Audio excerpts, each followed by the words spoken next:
तर मार्ग धरा तो मार्ग चुकीचा आहे. आणि तो मार्ग सोडा. ज्याप्रमाणे सुयोधना बरोबर तुम्ही आला चला हा श्रीरामपुरात येतो तुम्हाला. मी तुम्हाला म्हणजे तुम्ही जे इथं आला ते तुमच्या मित्रासाठी आला. अगदी मी तुम्हाला धन्यवाद देते. याला कारण आहे, या विश्वात रक्ताच्या नात्यापेक्षा श्रेष्ठ नातं म्हणजे मैत्रीचं नातं आहे. तर हे नातं टिकविण्यासाठी तुम्ही इथं आला. तुम्ही करता तुमच्या मित्रासाठी. आणि ही सुप्रिया जगते ना ती फक्त या माझ्या सखीसाठी. तुमचं माझे कर्तव्य फार वेगळं नाही, एकच आहे. आणि म्हणून जोपर्यंत तुमच्या समोर ही सुप्रिया उभी आहे या भानुमतीच्या केसाला धक्का लावू देणार नाही. सुप्रिया स्वाभिमान तुमच्या बोलण्याचं वाटलं. कारण जे मित्र प्रेम करणारं सांभाळलं तेच मैत्रीचं तत्व महत्व मला इथं नव्हतं म्हणून दिसलं. पण एकच मी सांगेन, हा जो प्रवास घडलाय तो केवळ एका चुकीमुळे घडलाय. ती चूक घडल्यामुळं केवळ तुला ते नाक मोडलं, तोंड मोडलं, त्याच्यामुळे घडलं. तेव्हा आता याच्यावर एकच पर्याय म्हणजे हिचं लग्न सुयोधनाबरोबर व्हायला. तेव्हा शिवणात उत्कर्षीला गाठायचंय. सुखमाई जीवन करण्यासाठी माझी कळकळीची विनंती आहे. तिला हेमच्या स्वाधीनता अंगराज प्रत्येकाला व्यक्ती स्वातंत्र्य आहेच ना. हिला लग्न कुणाशी करायचंय हे तिचं मत झालं आणि तो पुढचा विचार झाला. पण माझी एक लहानशी शंका आहे. कसली शंका? आणि ती शंका सांगत तुम्ही दूर करा. बोला. मला सांगा, तुम्ही आता जे इथं आला ते खरंच मैत्रीसाठी आला की तुमच्यावर उपकार केले म्हणून आला? नेमकं काय म्हणायचं स्पष्ट करून सांग. मला एकच तुम्हाला सांगायचं आहे. वासंतिक पौर्णिमेच्या दिवशी शस्त्र स्पर्धा भरविण्यात आली.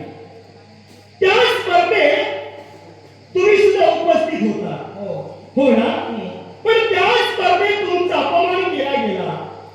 सूत पुत्र म्हणून तुमची हेटाळी केली गेली. त्यावेळी तुमचा मित्र म्हणजे दुर्योधन त्या मित्रानं आपल्या मस्तकी असणारा राजगिरी तुमच्या मस्तकी बहाल केला. एवढंच नाही, अंग देशाचं राज्य तुमच्या स्वाधीन तुमच्या मित्राने केलं. अंग देशाचे राजे तुम्ही झाला. म्हणून मी तुम्हाला विचारलं, खरंच मैत्रीसाठी आला की उपकार केले म्हणून आला? कदाचित तुमच्या मताला उपकार असतील, नाही म्हणत नाही. पण मी तो इथं आलोय तो फक्त मैत्रीसाठी. आणि ते मैत्रीचं वचन मी सुयोधनाला दिलंय. ते मला सत्य करायचंय आणि त्याच्यासाठी मी इथं आलोय, उपकार म्हणून नाही. मग अंगराज तुम्ही धर्माचे पुरस्कार की अधर्माचे? धर्माचे पुरस्कार ना. मग ज्यावेळी राजकारणावर एखादा राज्यकर्ता बसतो त्यावेळी तो आपल्या जीवनात शपथ घेतो. आणि ती शपथ कोणती असेल? परस्त्री माते समान, परस्त्री कन्ये समान, परस्त्री भगिनीप्रमाणे. मग ज्यावेळी राजकारणावर तुम्ही बसला ही प्रतिज्ञा तुम्ही सुद्धा घेतला. मग ज्यावेळी सरोवर मंडपात तुमच्या मित्रानं भानुमतीचा हात धरला, तिला ओढत बडबडत तुमचा मित्र येत होता. मित्र म्हणू नको पण एक राजकारते म्हणून तुम्ही त्याला काय दिला नाही? तो काय म्हणाली? एक राजा म्हणून मी का अडविलं नाही? हो, मित्र म्हणू नको. मित्र तुमचे मैत्रिणी मान्य करते, पण अंग देशाचे राजे तुम्ही आहात. मग राजे म्हणून तुमचा मित्राला विरोध तुम्ही का केला नाही? मी जीवनात प्रथम महत्व दिलं ते मैत्रीला दिलं. आणि त्याच मित्रत्वाच्या योगानं मी इथं उभा आहे. आता प्रश्न दुसरा, परस्त्री माते समान, परधन वमना समान. प्रत्येक राजा म्हणतो हे तुझं म्हणणं आहे. सुयोधनानं आपल्या मनाला तिला आपली म्हटली म्हणून तिला धरलं, यात काय चुकलं? आपली म्हटली म्हणजे जर मनाला त्याच्या वाटलं असेल की आपली होणार म्हणून धरलं असं जर असेल तर यात काय चुकीचं आहे? कारण तू म्हणालीस परस्त्री, तिला तो परका समजला नाही. मनात असणं आणि जबरदस्तीने करणं यात बराच फरक आहे. सरोवर मंडपात जो प्रकार घडला ही त्या हातावर घेऊन तो नेत होता, मग मला सांगा हे तुमच्या मित्राने केलं ते योग्य की अयोग्य केलं? घडलेला प्रसंग परिपूर्ण तुला आणतो. परिपूर्ण मला माहित आहे. अहो लग्न तर तुमच्या मित्राला करायचं होतं आणि जर माझी भावना चुकली असं तुम्ही म्हणताय, मी असं म्हणणार नाही.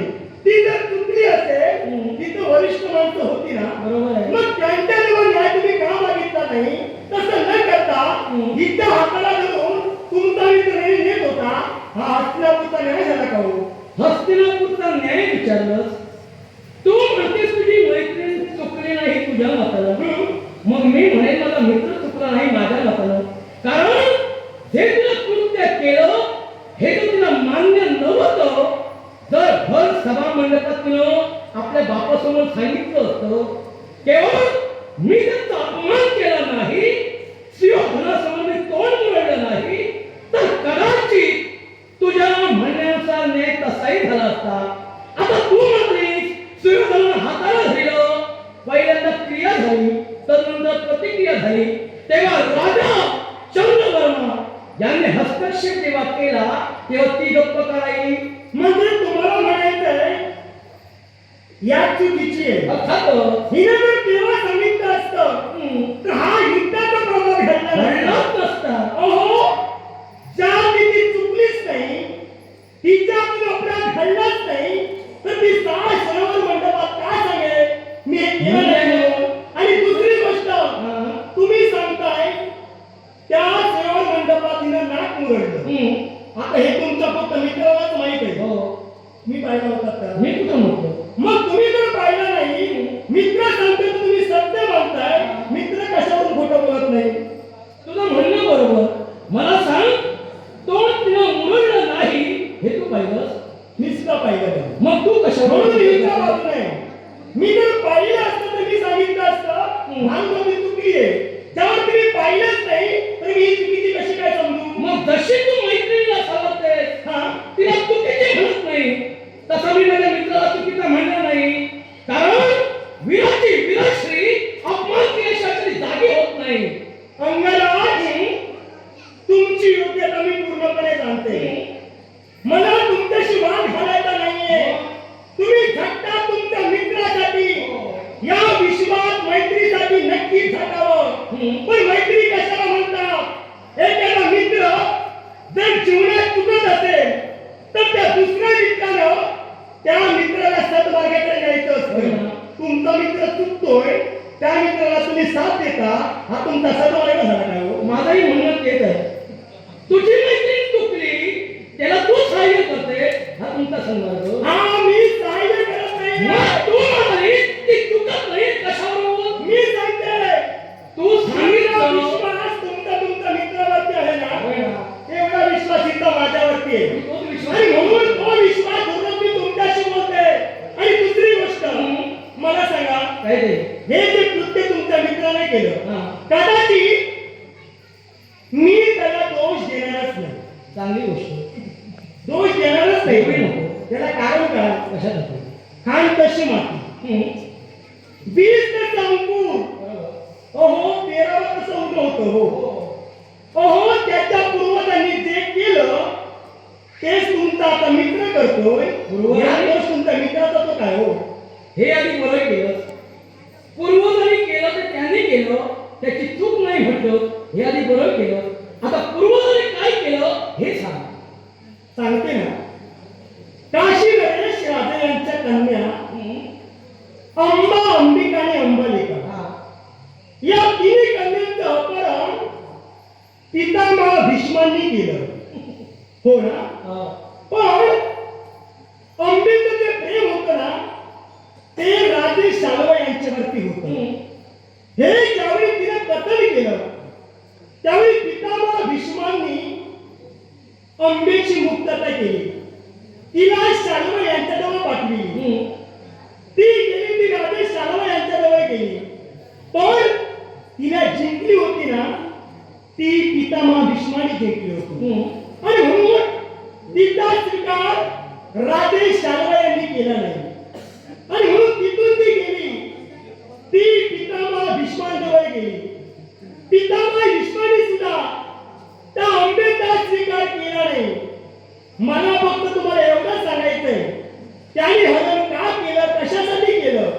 याच्यापेक्षा जे अंबेच्या बाबतीत घडलं ना ते आज माझ्या भानुमतीच्या बाबतीत घडते. कारण स्त्रीचं जीवन आहे, स्त्रीचं जीवन म्हणजे काचेचं भांड आहे. एकदा त्याला तडा गेला तो विश्वात पुनश्च जोडता येत नाही. मग तुमचा पुरुषार्थ साध्य करण्यासाठी एका स्त्रीची विटंबना होते, एका स्त्रीच्या जीवनाची राख लागली होते. काय अधिकाराबद्दल तुम्हाला अधिकाराला विचारू लागले, काय अधिकार पोचतोय? अंबा अंबिकेचं उदाहरण देऊन सांगते. काय ग, या चूक कोणाची होती? कशाबद्दल बोलते तू? अंबा अंबिका अंबालिका यांचा मग अंबेला तू म्हणालीस तिथं स्त्री चारित्र्याला गालबोट लागलं, तिथं अंबेची भर झाली. या दोष कुणाचा? मी ठामपणे सांगतोय, दोष होता तो तिथं अंबेचाच होता आणि इथं या भानुमतीचाच होय. दोष माझ्या भानुमतीचा नाहीये. त्याला मी सांगतोय त्या मुद्द्यास स्पष्ट करण्यासाठी हिला दोषी तुम्ही ठरवू नका. नाही. मी उदाहरण तुम्हाला अंबेचं दिलं, मग तसंच आज हिच्या बाबतीत घडते. मी न्याय म्हणते, माझं काय चुकतंय? न्याय मागत नाही, पण न्यायाची जागा चुकते. कारण अंबा जर ती खरोखर शाळावर प्रेम करत होती तर स्वतःच्या बापाला तिनं सांगितलं नाही, हा तिचा गुन्हा. तेव्हा भीष्माने तिला तिथं पाठविलं, भीष्मांचा दोष नाही. ज्याला जिंकलं त्याच्याजवळ शाळाला परत पाठविलं, या शाळेला दोषी नाही. दोषी होती ती अंबा होती, कारण तिला आधी वैयक्तिक मतच कधी कळलं नाही.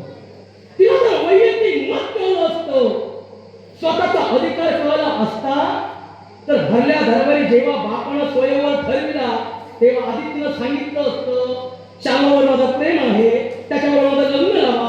अर्थात ती तिथं काही बोलली नाही, ती अबोल राहिली. अर्थात ती दोषी तिथं, आणि तशीच ही तर काही बोलली नाही. मी नेमकं काय कारण स्वयंवर मंडपात हिनं काय केलं किंवा केलं नाही हे स्पष्टीकरण जिथं केलं नाही तिथं ही चुकली. मी स्त्री चारित्र्याबद्दल बोलते. म्हणून ते अंबेच्या बाबतीत घडलं तर हिच्या बाबतीत घडू नये असं माझं ठाम मत आहे. ठाम मत आहे. मी बोलते एका स्त्री जीवनाची चिंता जशी तुम्हाला आहे ना तशी मला सुद्धा आहे. आणि त्या स्त्री जीवनापोटी एका स्त्रीचं जीवन उद्ध्वस्त होऊ नये, तिच्या जीवनाची राख लागून होऊ नये, तो विचार ही सुप्रिया करते. मग काय मग हाच विचार तू दरबारी का नाही केलास? त्याच्या समय तू तिथं होती, तुला ज्ञान होती, ती मैत्रीच चुकीची नाही.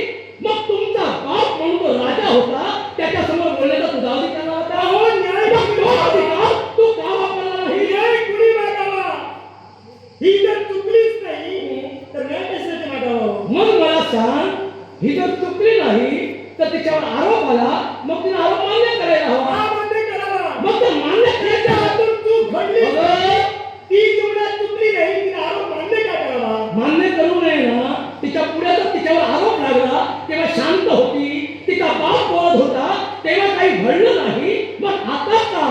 प्रत्येक गोष्टीला वेळ आणि मर्यादा आहे. वेळ कुठे काय बोलावं? अहो, वेळ संपलेली नाही. कारण सांगतो, ही आता तुमची माझी वेळ आता नाही झाली आहे. तुझी ही वेळ संपणारी नव्हे. ही वेळ तुझी माझी चालू राहणार. पण ही वेळ संपली का म्हणालो? कारण जी वेळ तुमची बोलण्याची तिथं होती ती इथं पण उपयोग नाही. जेव्हा तिथं बोलायला हवं तिथं बोलला नाही, इथं बोलून त्याचा उपयोग होणार नाही. हेच मी तुम्हाला सांगते. तुमच्या मित्राला न्याय मागता आला नाही, मित्राची वेळ तेव्हाच चुकली, मग तुम्ही आता काय करता? मी न्याय मागायला आलोच नाही, मी तुम्हाला न्यायला आलो. तेच म्हणते मी तुमच्या समोर उभी आहे ना, ती एक ढाल म्हणून उभी आहे.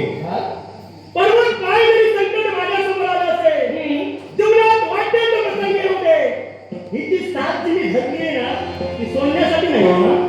साथ तू सोडणार नाही, सोड म्हणून मी तुला सांगणार सुद्धा नाही. सांगूच नका. कारण नैतिक तत्व काय मी सांगतोय, अर्थात तर सांगून तुम्ही ऐकत नसाल तर मी तर प्रेमासाठी तर तुम्ही भावते तर स्वतः